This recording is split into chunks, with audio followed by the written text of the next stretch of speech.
আপোনাৰ ঘৰৰ যিকোনো মাংগলিক কাৰ্যত আপুনি সদায় এক চিহ্ন অংকন কৰে। কওকচোন বাৰু সেই চিহ্নটো কি? হয়, স্বস্তিক চিহ্ন। আমাৰ হিন্দু সনাতন ধৰ্মাৱলম্বীয়ে হওক বা বিভিন্ন সময়ত জৈন ধৰ্মাৱলম্বী বা বৌদ্ধ ধৰ্মাৱলম্বী লোকসকলৰ মাজতো এই স্বস্তিক চিহ্নৰ প্ৰচলন দেখা গৈছে। স্বস্তিক চিহ্নৰ সৈতে বহুতো শাস্ত্ৰত জড়িত বহুতো কথা সন্নিৱিষ্ট হৈ আছে আৰু বিশেষকৈ আমাৰ গণেশজীৰ বহুতো কথা এই স্বস্তিক চিহ্নৰ সৈতে জড়িত হৈ আছে। কোৱা হয় যে আপোনাৰ ঘৰৰ যিকোনো বস্তুৰ বা যিটো বিষয়ত আপুনি শ্ৰীবৃদ্ধি বিচাৰিছে সেই বিষয়টোৰ সৈতে যদি আপুনি স্বস্তিক চিহ্ন ব্যৱহাৰ কৰে তেতিয়াহ'লে সেই বিষয়টো আপোনাৰ সম্পূৰ্ণ বৃদ্ধি হৈ যায়। আৰু কোৱা হয় যে স্বস্তিক চিহ্নই ঘৰত থকা বিভিন্ন বাস্তু দোষো নিবাৰণ কৰে। গতিকে স্বস্তিক চিহ্নৰ সৈতে বহুতো কথা জড়িত হৈ আছে। আজি আমি এই বিষয়ে কথা পাতিম। নমস্কাৰ, মোৰ নাম ৰেখা তালুকদাৰ। আজিৰ অনুষ্ঠানটিলৈ স্বাগতম জনাইছোঁ আৰু স্বস্তিক চিহ্ন সম্পৰ্কে বহুতো কথা ক'বলৈ মোৰ সৈতে থাকিব আপোনালোক সকলোৰে পৰিচিত জ্যোতিষ শাস্ত্ৰ বিশেষজ্ঞ ভৃগু কুমাৰ মিশ্ৰ শাস্ত্ৰী ডাঙৰীয়া। আহক তেওঁৰ সৈতে কথা পাতোঁ। কিন্তু তাৰে আগতে আজি আমি কথা পাতিম গণেশজীৰ সৈতে স্বস্তিক চিহ্নৰ কি সম্পৰ্ক আছে সেই বিষয়ে। গতিকে কমেণ্ট বক্সত গৈ গণেশ বাবাক সোঁৱৰিবলৈ নাপাহৰিব, জয় গণেশ বাবা লিখিবলৈ নাপাহৰিব। আহক পলম নকৰোঁ, কথা পাতোঁ। ভৃগু, অনুষ্ঠানটিলৈ স্বাগতম। ধন্যবাদ। প্ৰথম প্ৰশ্নটো যে স্বস্তিক চিহ্ন কি, ক'ৰ পৰা আহিছে আৰু শাস্ত্ৰই আমাৰ স্বস্তিক চিহ্ন সম্পৰ্কে কি কি কথাৰ বিৱৰণ দিছে? বসুন্ধৈৱ কুটুম্বকম, অৰ্থাৎ এই অৰ্থটোৱে মানে বহুত বিশাল। আমাৰ পৃথিৱীখনত যেতিয়া সৃষ্টিৰ লগে লগে সনাতন ধৰ্মাৱলম্বী লোকসকলৰ মাজত এটা বিশেষ শক্তি অৰ্থাৎ এই শক্তিৰ প্ৰাদুৰ্ভাৱ হৈছিল, যাক আমি স্বস্তিক বুলি কোৱা হয়। স্বস্তিক অৰ্থাৎ স্বযোগস্থি, এই সংস্কৃত শব্দটোৰ উৎপত্তি আমাৰ তেনেধৰণে আহিছিলে। স্ব আৰু অস্থি, স্ব মানে হৈছে কি আপোনাৰ নিজৰ এটা শক্তি, আৰু অস্থিটো হৈছে য'ত থাকে বা বহন কৰে। গতিকে সুখ আৰু সদায় যাতে আমাৰ এই সুখে শৰীৰৰ লগতে আমাৰ পৰিয়ালৰ সকলোকে বহন কৰি লৈ যায়, এই সুখ শান্তি থকা শক্তিটো হৈছে স্বস্তিক। গতিকে স্বস্তিক সনাতন ধৰ্মাৱলম্বী বুলি ক'ব লাগিব। অকল হিন্দু ধৰ্মাৱলম্বী নহয়, বৌদ্ধ ধৰ্ম, জৈন ধৰ্ম, এই সকলো ধৰ্মই এই স্বস্তিকৰ ওপৰত এক বিশদভাৱে তেখেতসকলে ৰিচাৰ্চ কৰিছে আৰু তেখেতসকলৰ মাজত প্ৰচলনো আছে। যদি আমি চাওঁ, যদি স্বস্তিকৰ বিষয়ে চাওঁ, আমি বহু মানুহে নাজানে যে স্বস্তিক আহিছিল ক'ৰ পৰা, আৰু ইয়াৰ উৎপত্তি সঁচাকৈয়ে সনাতন ধৰ্মাৱলম্বী লোকৰ মাজতেই নিবদ্ধ হৈ আছে নেকি? যদি আমি চাওঁ তেতিয়া আমি দেখিম হৰপ্পা সংস্কৃতি, মহেঞ্জোদাৰো সংস্কৃতি, ভূমি যেতিয়া আমাৰ যেতিয়া খনন কাৰ্য হৈছিলে, সেই খনন কাৰ্যসমূহতেই বিভিন্ন ধৰণৰ পইণ্টছ আমি পাইছিলো। আৰু বিভিন্ন ধৰণৰ শিলালিপি, অৰ্থাৎ বৌদ্ধ ধৰ্মৰ প্ৰচাৰৰ সময়তে বিভিন্ন ধৰণৰ শিলালিপিও সেইখিনি সময়ত আমাৰ উদ্ধাৰ হৈছে। সেই শিলালিপিসমূহতো এই যি স্বস্তিকৰ বিভিন্ন ধৰণৰ অংকন পোৱা গৈছে। মানে স্বস্তিক অংকন নকৰাকে আমাৰ কোনো কাৰ্য সম্পূৰ্ণই নহয় বা আৰম্ভণিয়ে নহয়। সাধাৰণ ভাষাত ক'বলৈ গ'লে যিকোনো শুভ কাৰ্য স্বস্তিকেৰে আৰম্ভণিটো কৰা হয়। এতিয়া আমি যদি চাওঁ তাৰ ভগৱানৰ লগত ইয়াৰ সম্পৰ্ক কি, যেতিয়া আমি সকলোৱে জানো যে বুদ্ধিৰ পৰীক্ষা হৈছিলে গণেশৰ ওপৰত, গণেশ কাৰ্তিক, আৰু সেই বুদ্ধিৰ পৰীক্ষাৰ সময়তেই কোনে জিকিছিল? শ্ৰী গণেশ দেৱতাই আমাৰ এই যে বুদ্ধিৰ পৰীক্ষাত উত্তীৰ্ণ হৈছিল, আৰু তেখেতে মানে ভালদৰে আৰু কম সময়ৰ ভিতৰতে তেওঁ সাফল্য লাভ কৰিছিল। বুদ্ধিৰ পৰীক্ষাটো কোনটো হৈছিল? আমাক কমেণ্ট বক্সত কমেণ্ট কৰি জনাব দেই। আমি ভাবিছো যে আপোনালোক সকলোৱে জানে আচলতে কাৰ্তিক আৰু গণেশৰ মাজত কি বুদ্ধি পৰীক্ষা হৈছিলে, কোনে লৈছিলে আচলতে সেই পৰীক্ষাটো, কমেণ্ট কৰি জনাব যদি আপোনালোকে জানে। হয়, এই পৰীক্ষাত যেতিয়া গণেশ বাবাৰ যি বুদ্ধিমত্তা প্ৰদৰ্শন হৈছিল, তেতিয়াই শিৱই নিজৰ পুত্ৰক আশীৰ্বাদ বৰদান হিচাপে আশীৰ্বাদ দিছিল, আৰু সেই আশীৰ্বাদ স্বৰূপে তেখেতৰ পূজা অৰ্চনাত এই স্বস্তিকৰ ব্যৱহাৰ হ'ব বুলি বাবাই কৈছিল, যিটো পৰিভ্ৰমণৰ লগত ইয়াৰ জড়িত হৈ আছে। তাৰ লগতে আমি যদি চাওঁ যে স্বস্তিক আলোচনা বহুত বিশদ, আৰু যদি চাওঁ ধ্ৰুৱতৰা, পৃথিৱীৰ সৌৰজগতৰ মণ্ডলত বহু ধৰণৰ কি আছে, তাৰকা মণ্ডল আছে। এই মণ্ডলসমূহৰ ভিতৰত যদি আমি চাওঁ ধ্ৰুৱতৰা আমি সকলোৱে দেখো, আৰু আমাৰ স্বচক্ষুৰে দেখা পোৱা এটা তৰা। ধ্ৰুৱতৰাৰ লগত আছে সপ্তঋষি মণ্ডল, সপ্তঋষি মণ্ডলো আমি সকলোৱে দেখো। কিন্তু আমি যদি লক্ষ্য কৰো তাৰ দিশসমূহ সময়ে সময়ে পৰিৱৰ্তন হৈ থাকে।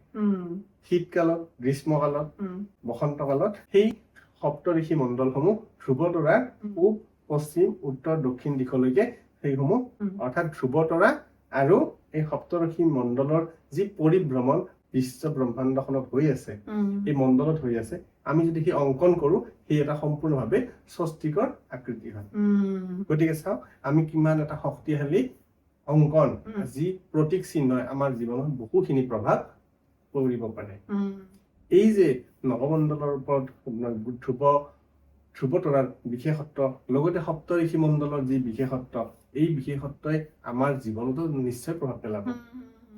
আৰু সেইকাৰণে আমি প্ৰতিখন ঘৰতেই এক শুভ কাৰ্য বা শুভ যিকোনো ধৰণৰ ব্যৱসায় বাণিজ্য আদিৰ লগত জড়িত কাৰ্যত এই স্বস্তিক চিহ্ন অংকন কৰা হৈছে। উম, গতিকে আমি বিভিন্ন ধৰণৰ উপায়ো আছে যে আমাৰ ঘৰত থকা বাস্তুদোষসমূহ নোহোৱা কৰিবৰ কাৰণে। বাস্তুদোষ বহুতৰে আছে। সন্তানৰ পঢ়াত মনোযোগ নোহোৱা হৈ যায়, ঘৰখনত সোমালে সন্তানসমূহ বিভিন্ন ধৰণৰ বিপথে যোৱাও বহুখিনি আমি লক্ষ্য কৰিছো, বা আমাৰ ওচৰত বহুখিনি মানে তেখেতসকলৰ পুষ্টি সোঁৱৰণি এইবিলাক বিশ্লেষণৰ কাৰণে যেতিয়া আহে, তেখেতসকলে আমাক এইবিলাক কথা আমাৰ আগত জনায়। গতিকে এই দোষসমূহ নোহোৱা কৰিবৰ কাৰণে কিন্তু স্বস্তিক চিহ্ন ব্যৱহাৰ কৰি এই দোষৰ পৰা হাত সাৰিব পাৰি। স্বস্তিক চিহ্নটোৰ সৈতে বহুত ৰহস্যও জড়িত হৈ আছে। কেনেকুৱা ধৰণৰ ৰহস্য জড়িত হৈ আছে সেয়া আমি পাতি যাম পৰ্যায়ক্ৰমে। কিন্তু এতিয়া প্ৰথমতে মই সুধিবলৈ বিচাৰিছো যে কোনটো দিশৰ স্বস্তিক চিহ্নটো শুভ হয়, কোনটো দিশত স্বস্তিক চিহ্নটো আঁকিব লাগে বা আঁকিলে শুভ হয়। যেতিয়া আমি যিহেতু নৱমণ্ডলৰ কথাটো ক'লোৱে, যে মণ্ডল হৈছে কি, য'ত ভগৱানৰ আহ্বান কৰা এটা প্ৰক্ৰিয়া। য'ত মণ্ডলত আমি ভগৱানক আহ্বান কৰো, যেনে ধৰণৰ আপুনি ঘৰত যি ধৰণৰে পূজা নকৰক কিয়, সকলো পূজাৰ আগতে সেই চাউলৰ গুৰি বা গোধূম চূৰ্ণ মানে আটাৰ গুৰিৰে আমি এটা মণ্ডল অংকন কৰা আমি সকলোৱে জানো। সেই মণ্ডলৰ বিশেষত্বই হ'ল যে সেই মণ্ডলতহে ভগৱানৰ অৱস্থিতি হ'ব। অৰ্থাৎ ভগৱানক আহ্বান কৰিব লাগিলে বিশেষভাৱে চব মণ্ডল আঁকিলেহে তাৰ লগতহে তাৰ সম্পৰ্ক আছে। ঠিক তেনেকে স্বস্তিক কোন দিশৰ পৰা আঁকিম, যে স্বস্তিক সদায় আমি যেনেকে ঘড়ী কাটা ঘূৰে, ঠিক তেনেকে সোঁফালৰ পৰা আমি স্বস্তিকসমূহ অংকন কৰিব লাগে। ঘড়ী কাটাৰ লগত তাৰ সম্পৰ্ক আছে, যেনেকে সূৰ্য যেনেকে ঘূৰে তাৰ তেনেকে সম্পৰ্ক আছে। এতিয়া স্বস্তিক আঁকাৰ সময়ত আমি বিশেষভাৱে কিছুমান কথা লক্ষ্য ৰাখিব লাগিব। এনেই স্বস্তিকটো আঁকি দিলেই নহ'ব। এইটো জানিব লাগিব। স্বস্তিকটো যদি আমি এনেই আঁকি দিওঁ যে মোৰ ঘৰখনত বেয়া আছে আঁকি দিলো, তেনেকে ধৰণৰ আঁকিলে নহ'ব। তাৰ কিছুমান চিষ্টেম আছে, প্ৰক্ৰিয়া আছে। আৰু স্বস্তিক সদায় ঘৰৰ সন্মুখত, যদি আপোনাৰ ঘৰত বাস্তুদোষ আছে তেতিয়াহ'লে আপুনি স্বস্তিক সদায় ঘৰৰ সন্মুখ ভাগত দৰ্জাখনৰ দুফালে নিজৰ মনত সেই এটা একাগ্ৰ ভাৱটো ৰাখি স্বস্তিক অংকন কৰিব। আমি সাধাৰণতে স্বস্তিক যেতিয়া অংকন কৰো তেতিয়া প্ৰায় ভাগ বা বহু সময়ত আমি সেন্দুৰেৰে অংকন কৰা দেখা যায়। কিন্তু আৰু কি ৰঙেৰে বা কি মানে দ্ৰব্যৰে আমি স্বস্তিকটো অংকন কৰিব পাৰিম? স্বস্তিক অংকন কৰিব পৰা বিভিন্ন ধৰণৰ ৰং মানুহে ব্যৱহাৰ কৰে। একচুৱেলি আমি যদি চাওঁ, আমাৰ 4টা বিশেষ ৰং ব্যৱহাৰ কৰিলে আমাৰ ঘৰখনত বা আপোনাৰ ব্যৱসায়ত শুভ হয়। যেনে ধৰক আপোনাৰ সেন্দুৰৰ কথাটো কোৱা হ'ল, সেন্দুৰ সকলোৱে ব্যৱহাৰ কৰে। সেন্দুৰ উপৰিও আপোনাৰ ঘৰখনৰ এটা শক্তি আহৰণৰ কাৰণে হালধি ব্যৱহাৰ কৰিব পাৰে। হালধি আপোনাৰ খুবেই এটা শক্তিশালী এনাৰ্জি, সেই হালধি ব্যৱহাৰ কৰিব পাৰে। তাতকৈও যদি আপোনাৰ ঘৰখন অশান্তি হৈ আছে তেতিয়াহ'লে আপুনি চন্দন ব্যৱহাৰ কৰিব পাৰে। চন্দনে ঘৰখনত সৌৰ্য শান্তি এইবিলাক কঢ়িয়াই আনে। আৰু তাতকৈ এটা বিশেষ আৰু ৰং আছে, সেইটো হৈছে আপোনাৰ যিটো গেৰুৱা বুলি কয়। গেৰুৱা মানে হ'ল ঘৰখনৰ যে আপোনাৰ কি হয়, মানুহবিলাক অশান্ত হৈ থাকে, মানে শান্তি। এতিয়া যেতিয়া সন্যাসী বিলাকৰ যিটো কালাৰ ৰং ব্যৱহাৰ কৰে কাপোৰৰ, সেই ধৰণৰ ৰঙো আপুনি ব্যৱহাৰ কৰিব পাৰে। গতিকে এই 4টা ৰং যিকোনো ধৰণৰ ঘৰত শান্তি হৈ থাকিলে আপোনালোকে ব্যৱহাৰ কৰিব পাৰে। কিন্তু এটা বিশেষ কথা যে যদি আপুনি নিজৰ অনামিকা আঙুলিৰে অংকন কৰে, সেই স্বস্তিকহে আপোনাৰ ঘৰলৈকে সুখ শান্তি সমৃদ্ধি কঢ়িয়াই আনিব। কিন্তু আজিকালি দোকানত বহুত ধৰণৰ ষ্টিকাৰ পোৱা যায় বা বিভিন্ন ধৰণৰ ব্যৱস্থা আছে, সেইবিলাক কিন্তু আপুনি ঘৰত লগাই থলে আপোনাৰ ঘৰখনত শুভ হ'ব বুলি আপুনি কেতিয়াও নাভাবিব। এইটো আপোনাৰ ভুল ধাৰণা। হয়, মই এইখিনি আমি যিটো কথা পাতি আছিলো, আপুনি খুব সুন্দৰ এটা কথা কৈছিলে যে ঘৰত যদি অশান্তি হৈ আছে, বাস্তুদোষ হৈ আছে, কণ্ডল হৈ আছে, ল'ৰা ছোৱালীয়ে কথা নুশুনে, ঘৰৰ মানে দুৱাৰ মুখত আপুনি দুইফালে স্বস্তিক অংকন কৰিব। সেইটো আমাৰ ৰৈ গ'ল কথাটো। সেইটো কেনেকে কি কৰিম, আমি সেইটো কি ৰঙেৰে কৰিম বা অংকন কৰোঁতে আমি কেনেকে কোনটো দিশৰ পৰা আৰম্ভ কৰিম? যেতিয়া স্বস্তিক সেম কায়তি ইতি স্বস্তিকা, মানে স্বস্তিক হৈছে এনেকুৱা এটা শক্তি যিয়ে মানুহৰ ঘৰখনৰ অশান্তি প্ৰতিৰোধ কৰাৰ এক শক্তি। মানে বহুত তাত্ত্বিক কথা, ডাঙৰ কথা এইটো। এই শক্তিটো আপুনি ঘৰখনৰ পজিটিভিটিলৈ কনভাৰ্ট কৰিব লাগিব। ঘৰখনত মই যে আপোনাক কৈ দিলো যে আপুনি ঘৰখনত দোকানৰ পৰা আনি ষ্টিকাৰ মাৰি দিলে স্বস্তিকৰ কোনো ফল আপুনি নাপায়। তাৰ কাৰণে লাগিব আপোনাৰ অন্তৰ আৰু স্বস্তিকৰ মাজত থকা সেই সম্পৰ্ক তাত একান্তভূত হ'ব লাগিব, যিটো কয় ধ্যান। ভাৱ এই ধ্যানেৰে আপোনাৰ মনৰ ধ্যানেৰে স্বস্তিকটো অংকন কৰক। স্বস্তিক দুয়োফালে ঘৰৰ সেই যে মেইন যি আপোনাৰ দৌৰ আছে, মেইন দৰ্জাখনৰ যিখন আছে, সেই মেইন দৌৰৰ দুটা চাইডতে আপুনি স্বস্তিক অংকন কৰিব লাগিব। স্বস্তিক অংকন কৰিব লাগিব একান্তভাৱেৰে। আৰু স্বস্তিক অংকন কৰোঁতে আপোনাৰ বিশেষ ধৰণৰ ব্যৱস্থাটো হ'ল যে আপুনি 4ডাল চিন দিব লাগে। আপুনি এটা কুৱেশ্যন কৰিব পাৰিম মোক যে আমাৰ সেই স্বস্তিকৰ 4টা বিষয় কি? মই সুধিমেই, তাৰপিছতহে মই সুধিম যে সেই 4টা দণ্ডই বা সেই মানে স্বস্তিকৰ 4, কাৰণ কিয় প্ৰত্যেকটো দণ্ডই মানে বেলেগ বেলেগ ফালে মুখ কৰি থাকে, বা সেই তাৎপৰ্যটো কি এই দণ্ড কেইটাৰ, সেইটো বোলে আহিব। গতিকে এই কথাখিনি আমাৰ ইয়াতে নিহিত হৈ যাব। গতিকে যদি আমি চাওঁ যে 4খন বেদ, 4টা যুগ, 4টা আমাৰ দিশ, হয়নে? আৰু 4 প্ৰভাৱ, অৰ্থাৎ 4 বেদ সকলোৱে জানে, দিক যজু অথৰ্ব সাম, হয়নে? এই 4ডাল দণ্ডই আপোনাৰ সেই 4টা জ্ঞান, অৰ্থাৎ বেদ মানে জ্ঞান।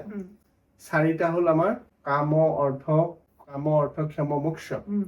আৰু সেই 4টা আমি পাবৰ কাৰণে সেই 4ডাল আকৌ দণ্ড আমি অংকন কৰিলো।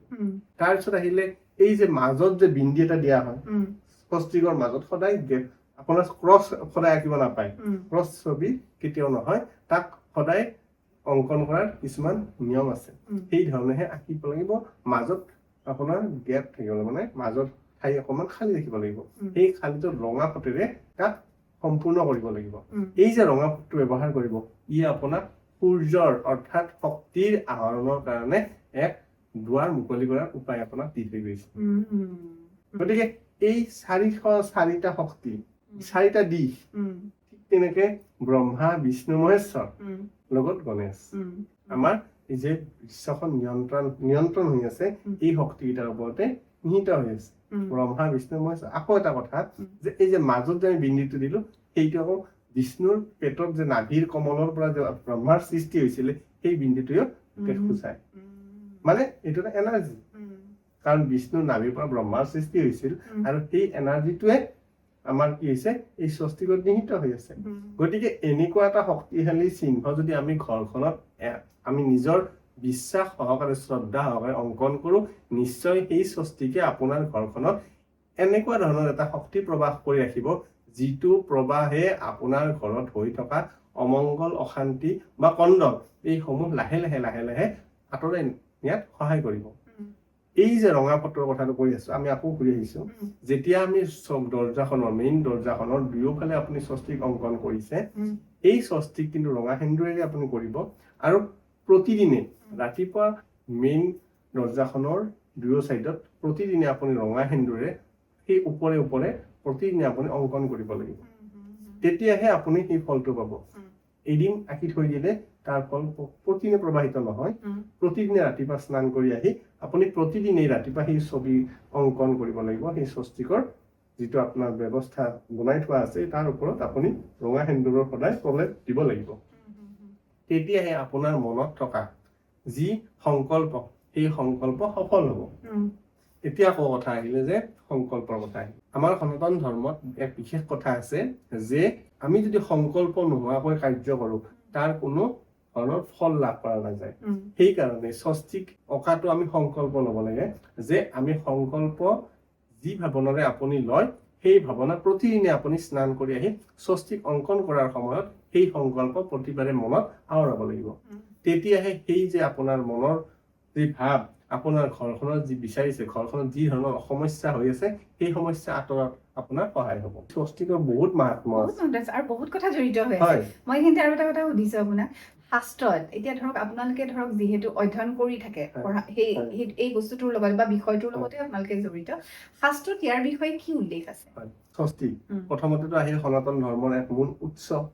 এই যে 4খন বেদৰ সৃষ্টি, এই 4 বেদৰ লগতে যেনেকে আমাৰ স্বস্তিকৰ সৃষ্টি আছে, স্বস্তিক অংকন কৰাৰ লগত ধৰ্ম, কাম, মোক্ষ, অৰ্থ এই সকলোবোৰ জড়িত হৈ আছে এই সকলোবোৰ বস্তুৱে শাস্ত্ৰত নিহিত হৈ আছে তাৰ উপৰিও এটা আছে যে আমাৰ যেতিয়া বৌদ্ধ ধৰ্মৰ অৰ্থাৎ বৌদ্ধদেৱৰ পদযুগল আৰু হাতৰ মাজত এই স্বস্তিক অংকন আছিল সেইকাৰণে অকল বৌদ্ধ ধৰ্মী বুলিয়ে নহয় জৈন ধৰ্মাৱলম্বীসকলেও এই স্বস্তিকৰ এক বিশেষ মাহাত্ম্য তেখেতসকলে বিশ্লেষণ কৰিছে আৰু তেখেতসকলে ইয়াৰ ওপৰত এতিয়াও তেখেতসকলে এই স্বস্তিকৰ গুৰুত্ব উপলব্ধি কৰি সেই জৈন ধৰ্মাৱলম্বীসকলে ইয়াক শ্ৰদ্ধা সহকাৰে আঁকোৱালি লৈছে শাস্ত্ৰত আৰু এটা কথা আছে যে শুভ কাৰ্য আমি যে যিকোনো ধৰণৰ শুভ কাৰ্য যেনেকুৱা ধৰণৰ আপোনাৰ গৃহ প্ৰৱেশ বা আপোনাৰ ব্যৱসায় বাণিজ্য বা নতুন কোনো ধৰণৰ ঘৰখনত যিকোনো ধৰণৰ এক মানে শুভ কাম সি আপোনাৰ হয়তো বিবাহে হ'ব পাৰে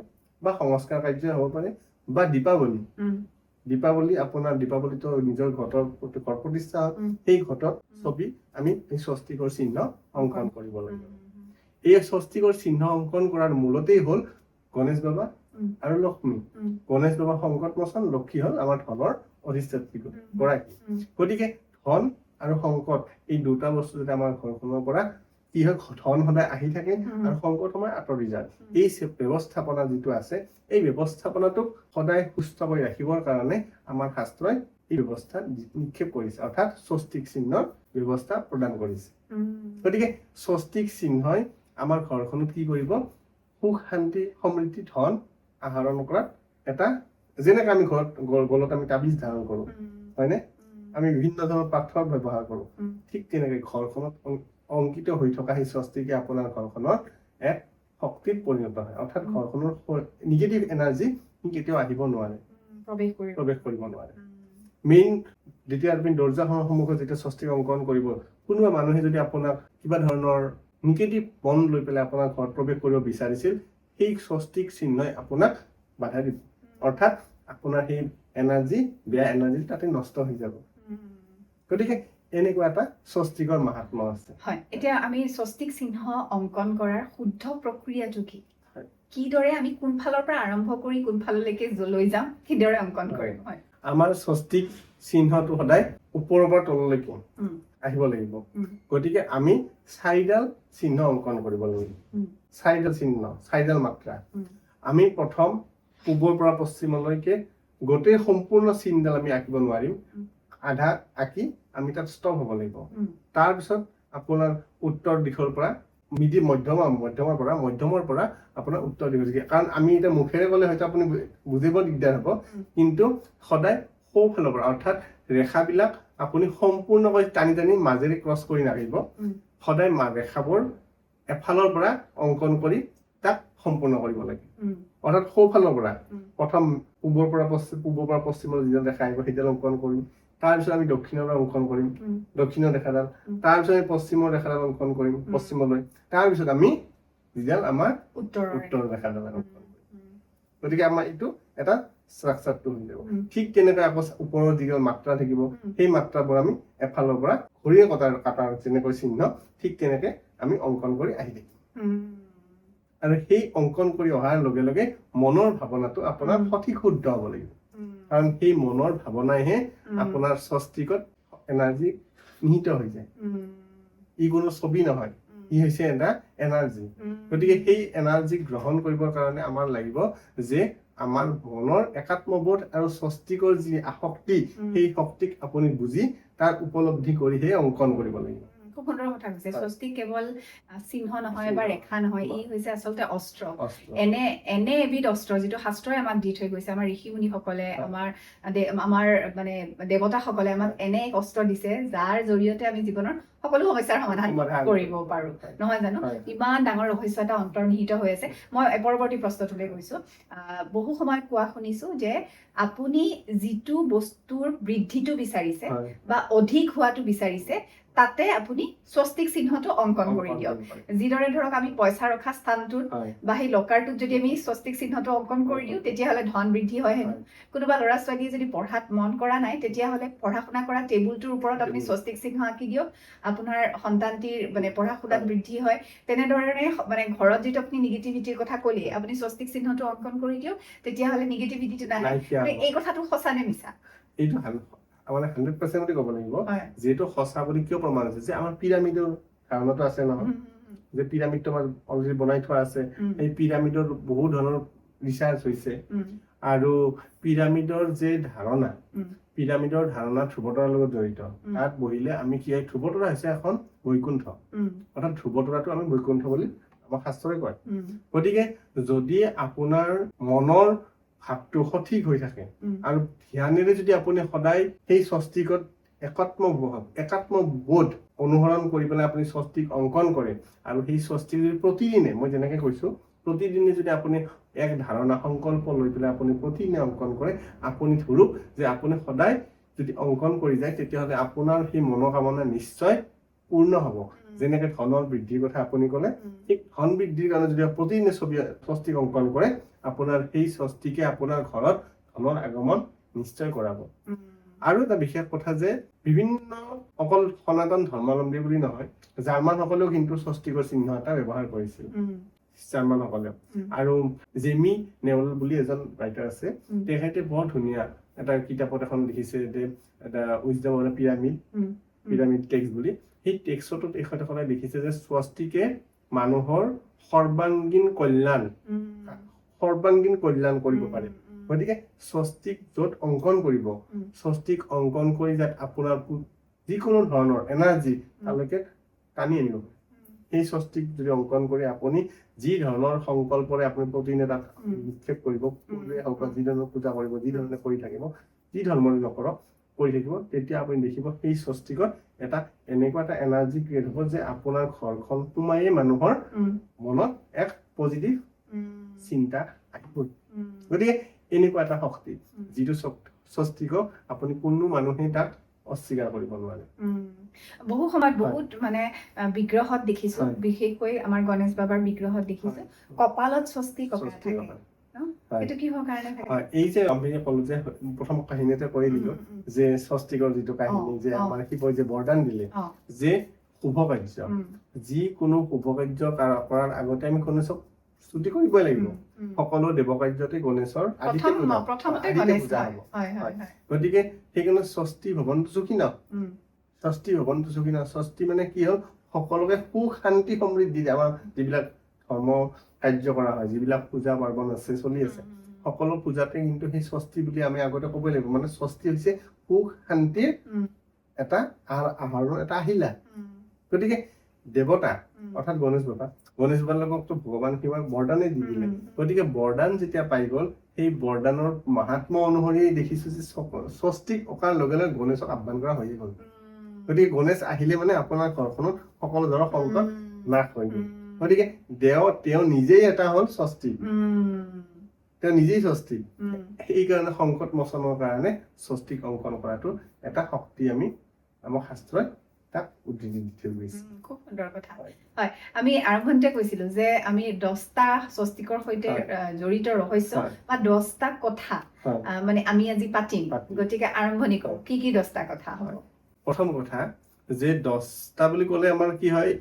আপোনাৰ যিখিনি আমি আলোচনা কৰি আছো এই গোটেইখিনি তাৰে ভিতৰতে পৰিব প্ৰথম কথা যে স্বস্তিক এটা শুভ কাৰ্যত ব্যৱহাৰ কৰা হয় স্বস্তিক চিহ্ন ধৰ্ম অৰ্থ কাম মোক্ষ এই 4টা শক্তি আহৰণৰ কাৰণে স্বস্তিক চিহ্ন অংকন কৰা হয় যদি আমি কি হয় আগৰ দিনত আছিলে মানুহে ৰাস্তা ভুল কৰি গৈছিল আগৰ দিনত ঘড়ী নাছিলে কম্পাছ নাছিলে গতিকে এই ধৰণৰ নাথাকা কাৰণে কি হ'ল ৰাস্তাবিলাকত তেখেতসকলে বহু দূৰ যেতিয়া ভ্ৰমণ কৰাৰ সময়ত তেখেতসকলৰ বিভিন্ন ধৰণৰ ৰাস্তা চিনি পোৱাত অসুবিধা আছে আৰু তেতিয়াই এই স্বস্তিকৰ চিহ্নই তেখেতসকলক বহুখিনি সুবিধা কৰাই দিছে বাট প্ৰদৰ্শন কৰাত সহায় কৰিছে 3 নম্বৰ কথা যেনেদৰে বেদৰ সৃষ্টি হৈছে বেদসমূহ আগতে কি আছিলে শ্ৰুতি আছিলে মুখেৰে গাই তাত এনেকুৱা এটা শক্তি সৃষ্টি কৰিলে যিটো শক্তিয়ে আমাৰ সনাতন ধৰ্মাৱলম্বীসকলে সেই বেদক আহিলা হিচাপে লৈ বৰ্তমান সময়ত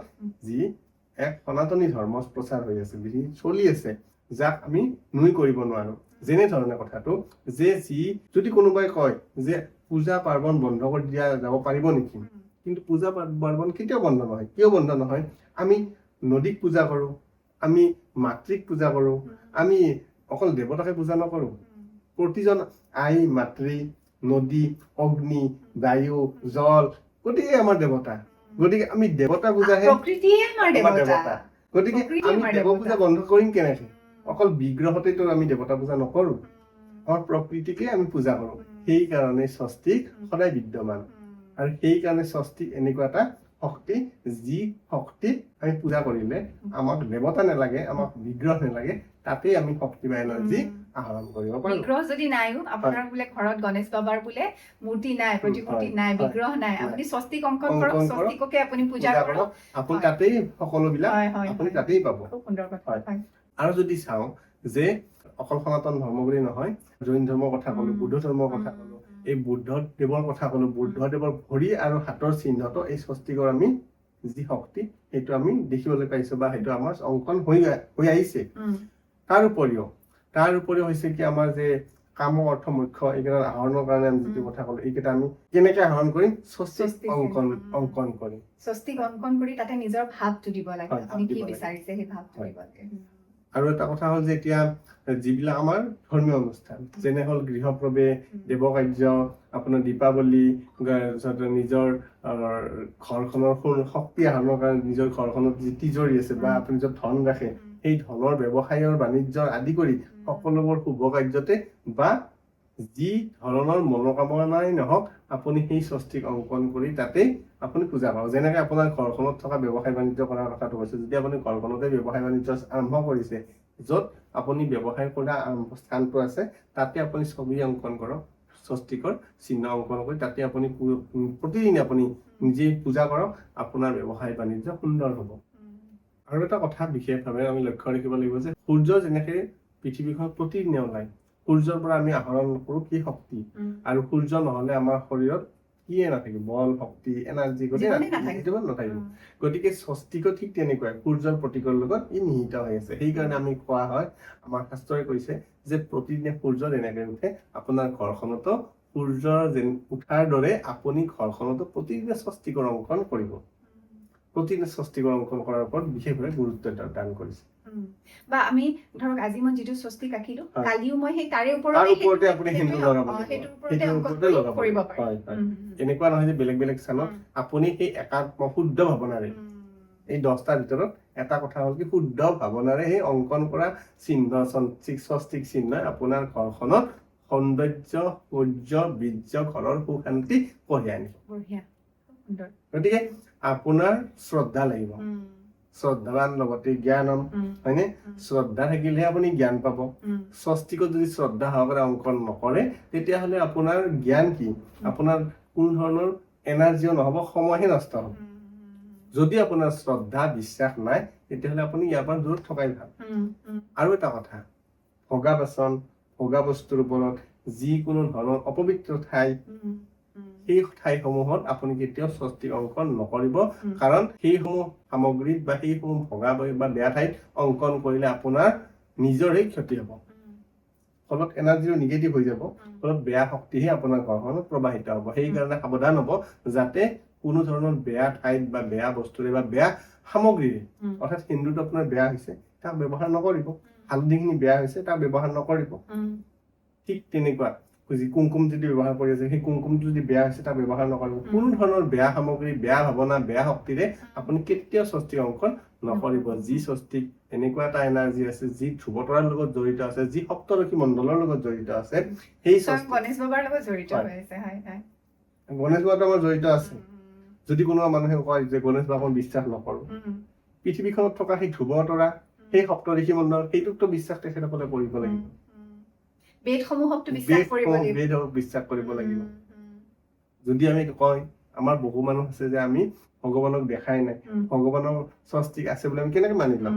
কিন্তু সেই ধ্ৰুৱতৰা আৰু সপ্তঋষি মণ্ডলটো এতিয়াও বৰ্তমান, আৰু সেই গ্ৰহসমূহ, সেই আমাৰ নক্ষত্ৰসমূহ, তৰাসমূহ আছে, সেই তৰাসমূহৰ যি গতি আমি এইটো নিজেই চকুৰে দেখা পাওঁ, সময় অনুসৰি তাৰ দিশসমূহ সলনি হয়। গতিকে এই শক্তিটোকতো বিশ্বাস কৰিব লাগিব। সেইকাৰণে স্বস্তিকৰ মাহাত্ম্য বৰ্তমানো বিদ্যমান আৰু ভৱিষ্যতলৈ ই প্ৰবাহিত হৈ থাকিব। গতিকে এই স্বস্তিক আমি প্ৰত্যেকজন মানুহে উপলব্ধি কৰা দৰকাৰ, প্ৰত্যেকজনে ইয়াৰ ওপৰত বুজি উঠা দৰকাৰ যে স্বস্তিক অংকন কৰিলে কি ধৰণৰ লাভ হয় আৰু কি ধৰণে অংকন কৰিলে আমি তাৰ সুফলসমূহ লাভ কৰিব পাৰো। আগতে আমি বুজি পোৱা নাছিলো যে বহু মানুহে দেখো ঘৰতে ৰঙা পটেৰে স্বস্তিক আঁকি থাকে বা বহুতে ষ্টিকাৰ এটা লগাই থৈ দিয়ে, কিন্তু সেই ষ্টিকাৰৰ ফলটো কিন্তু আপোনাৰ কোনো কামত নাহিব। ফল নাই তাৰে। আপুনি নিজে অনামিকা আঙুলিৰে যদি আপুনি নিজে আঁকিব পাৰে, আচলতে শৰীৰ, মন আৰু সেন্দুৰ, এই সেন্দুৰৰ মাহাত্ম্য আমি বহুখিনি আগতে বিশ্লেষণ কৰি থৈ গৈছো। গতিকে ইয়াৰ এটা ওতঃপ্ৰোত সম্বন্ধ আছে। নিজৰ হৃদয়েৰে কৰা অংকন স্বস্তিকৰ চিহ্ন, সেই চিহ্নহে আপোনাৰ ঘৰত অশান্তি দূৰ কৰিব পাৰিব। দোকানৰ পৰা কিনে স্বস্তিকে আপোনাৰ অশান্তি কেতিয়াও দূৰ কৰিব নোৱাৰে। খুব সুন্দৰ, বহুত দীঘলীয়া কথা পাতিলো। হয়। আৰু এক সামান্য যদি আমি কওঁ, কোনোবাই যদি ক'ব পাৰে, বাৰু এতিয়াতো ক'বই নোৱাৰো সামান্য বুলি, গণেশ বাবা বিদ্যমান হৈ আছে স্বস্তিক চিহ্নত, কিন্তু সাধাৰণ এক চিহ্ন বুলি যদি কোনোবাই কয়, তেতিয়াহ'লে এয়া সমূলি সাধাৰণ এক চিহ্ন নহয়, এইটো সম্পূৰ্ণ ভুল হ'ব। সম্পূৰ্ণ ভুল হ'ব। আপোনাৰ ঘৰত আপুনি যিহৰে বৃদ্ধি কৰিবলৈ বিচাৰিছে, ধনৰ বৃদ্ধি কৰিবলৈ বিচাৰিছে, শিক্ষাৰ বৃদ্ধি কৰিবলৈ বিচাৰিছে, অশান্তি দূৰ কৰিব কৰিবলৈ বিচাৰিছে, সুখ শান্তি বৃদ্ধি কৰিবলৈ বিচাৰিছে, তেতিয়াহ'লে ই এনে এক চিহ্ন যিয়ে এই সকলো বস্তু আপোনাৰ ঘৰত মানে বৃদ্ধি কৰাৰ ক্ষমতা আছে। এটা মানে গুপ্ত ৰহস্য যি উপলব্ধি কৰিব লাগিব, আৰু এই উপলব্ধি কৰা যদি আমি লক্ষ্য কৰোঁ, যিসকলৰ ঘৰত দেখিছো যে ইয়াৰ হৃদয়ংগম কৰি পেলাই ছবি অংকন কৰে, সেই ঘৰসমূহ কিন্তু বৰ শান্তিপ্ৰিয়, বৰ গৈ পেলাই এটা ভাল লগা পৰিৱেশ। গতিকে এই শক্তিটো আপোনালোকৰ ঘৰখনত যদি বিচাৰে, ঠিক তেনেকুৱা ধৰণেহে আপুনি অংকন কৰিব লাগিব। ইয়াৰ সেইকাৰণে যে কয়, যেনে তেনে অঁকা ছবি, যেনে মোৰ একো ঘৰখনত উন্নতি নহল, মোৰ ঘৰখন বেয়া হ'ল, বাস্তু মোৰ দোষ হ'ল, এই দোষসমূহ নিবাৰণৰ কাৰণে কিন্তু এটা বৰ বৃহৎ উপায় আপোনালোকক দি থৈ গৈছে, যি উপায় আপোনালোকে অকণমান কষ্ট স্বীকাৰ কৰি আপোনালোকে নিজৰ ঘৰখনত সুখ শান্তি সমৃদ্ধি কঢ়িয়াই আনিব পাৰে। গতিকে ঘৰৰ দুৱাৰমুখত মানে আপোনাৰ দুৱাৰমুখৰ ওপৰত বা দুয়োকাষে অনামিকা আঙুলিৰে স্বস্তিক চিহ্ন ছবি অংকন কৰক, শুদ্ধ ভাৱ দিয়ক সেই স্বস্তিক চিহ্নক, দেখিব গণেশ বাবাই শ্ৰী বৃদ্ধি কৰিব, নিশ্চয় সকলো সমস্যাৰ সমাধান কৰিব। এপিছডটো চাই কেনেকুৱা পালে কমেণ্ট কৰি জনাবলৈ নাপাহৰিব। আৰু যদি কিবা প্ৰশ্ন আছে স্বস্তিক সম্পৰ্কে, তেতিয়াহ'লে লিখিব পাৰে, আৰু সেই প্ৰশ্নৰ উত্তৰ নিশ্চয় আমি আমাৰ ফালৰ পৰা দিবলৈ যত্ন কৰিম। আৰু যদি ভৃগুৰ সৈতে যোগাযোগ কৰিবলৈ বিচাৰিছে, তেতিয়াহ'লে নম্বৰটো আপোনালোকৰ স্ক্ৰীণতে আছে, সেই নম্বৰতে যোগাযোগ কৰিব পাৰে। আৰু ভৃগু মানে স্বস্তিক চিহ্ন মানে এই চিহ্নটোৰ লগত যে ইমান কাহিনী জড়িত হৈ আছে, তাৰকা ৰাজ্য হ'ল, আমাৰ সৌৰজগত হ'ল, আমাৰ নক্ষত্ৰসমূহ হ'ল, স্বয়ং গণেশ বাবা, তাৰ লগতে আমাৰ দিশসমূহ, আমাৰ বেদসমূহ, বাপৰে বাপ কিমান যে কথা, মানে ৰহস্য, গোটেই সৃষ্টিৰ ৰহস্য স্বস্তিকতে নিক্ষেপ। একদম। গতিকে বহুখিনি কথা জানিলো, আৰু ইমানখিনি কথা জনোৱাৰ বাবে অশেষ ধন্যবাদ। আৰু আগলৈ আমি এনেধৰণে আমাৰ হিন্দু শাস্ত্ৰত বা আমাৰ সনাতন ধৰ্মত যিখিনি আমাৰ বেদ পুৰাণে দি থৈ যোৱা বিভিন্ন বস্তুসমূহৰ বিষয়ে আমি কথা পাতি যাম এনেদৰেই, আৰু আমাৰ দৰ্শকসকলে সঁহাৰি জনাব বুলি আশা ৰাখিছোঁ। যদি চেনেলটো এতিয়ালৈকে ছাবস্ক্ৰাইব কৰা নাই, এনেধৰণৰ বিভিন্ন অনুষ্ঠান চাবলৈ আমাৰ চেনেলটো আজিয়ে ছাবস্ক্ৰাইব কৰিব। আৰু ভৃগু সামৰো তেতিয়াহ'লে। হয়, আমি দুয়োগৰাকী আজিৰ অনুষ্ঠানটিৰ পৰা বিদায় লৈছোঁ। সকলোৱে ভালে কুশলে থাকিব। ধন্যবাদ।